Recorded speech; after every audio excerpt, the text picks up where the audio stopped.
ایک صاحب نے سوال کیا ہے کہ آپ کے خیال میں موضوع تفسیر کون سی ہے؟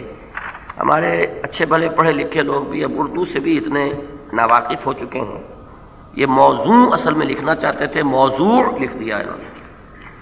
تو یہ موضوع تفسیر میں آپ سے عرض کر دوں کہ کوئی ایک تفسیر آپ کو کفایت نہیں کر سکتی۔ اس کی وجہ یہ ہے کہ قرآن مجید ایک بڑی ہماگیر کتاب ہے، اللہ کا علم ہے، اللہ کی کتاب ہے، اس کی ڈیپتھ، اس کے ایسپیکٹس کتنے ہوں گے، ایک ایک آیت کے کتنے پہلو ہیں، یہ کسی انسان کے بس میں نہیں ہے کہ احاطہ کر سکے۔ مختلف مفسرین نے اپنے ذوق اور اپنا جو ان کا ایک رجحان ہوتا ہے اس کے مطابق تفسیر کی ہے۔ کچھ لوگ ہوتے ہیں مثلا مفتی حضرات ہیں، اب انہیں زیادہ تعلق ہوتا ہے آیات احکام سے، اس کے بارے میں تفصیل سے گفتگو کریں گے۔ اگر کوئی فلسفی ہے تو وہ قرآن مجید کی وہ آیات کے جن میں کوئی فلسفیانہ مسائل زیر بحث آئے ہیں ان کی زیادہ تفسیر کریں گے۔ کوئی منطقی ہے تو وہ منطقی مسائل پر زیادہ توجہ دیں گے۔ کسی کا ایک تحریکی مزاج ہے تو وہ تحریکی جو پہلو آتے ہیں قرآن مجید میں ان کی طرف جو ہے ان کی طرف توجہ زیادہ جاتی ہے۔ تو اس طریقے سے مختلف مفسرین نے مختلف اینگلز سے چونکہ قرآن کو دیکھا ہے۔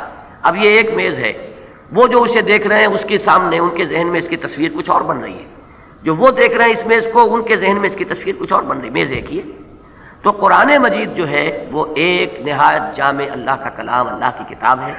مفسر کوئی بھی کامل نہیں ہو سکتا، اس کا تو محدود ذہن ہے، محدود اس کا علمی مواد ہے، ایک اپنے خاص دور کے مطابق اس کی معلومات ہیں۔ جیسا جتنا بڑا گلاس ہوگا پانی اتنا ہی آئے گا۔ اب اگر آپ کے پاس ایک بالٹی ہے اور سمندر کے کنارے آپ کھڑے ہیں تو سمندر میں تو پانی بہت ہے لیکن آپ تو لے سکیں گے جتنی آپ کی بالٹی میں آئے گا۔ تو ہمارا جتنا بھی ذہن کا ظرف ہوتا ہے ہم اتنا ہی قرآن سے لے لیتے ہیں۔ لہذا اصل کوشش تو یہ کیجئے کہ قرآن کو سمجھیے قرآن سے براہ راست۔ پھر یہ کہ تفاسیر بھی جو بھی اگر کوئی شخص اردو ہی صرف پڑھ سکتا ہے تو 3-4 تفسیریں کم سے کم وہ اپنے زیر مطالعہ رکھے تو اس سے یہ امید ہے کہ اس کا ایک پینورامک ویو بن سکے گا قرآن مجید کے بارے میں۔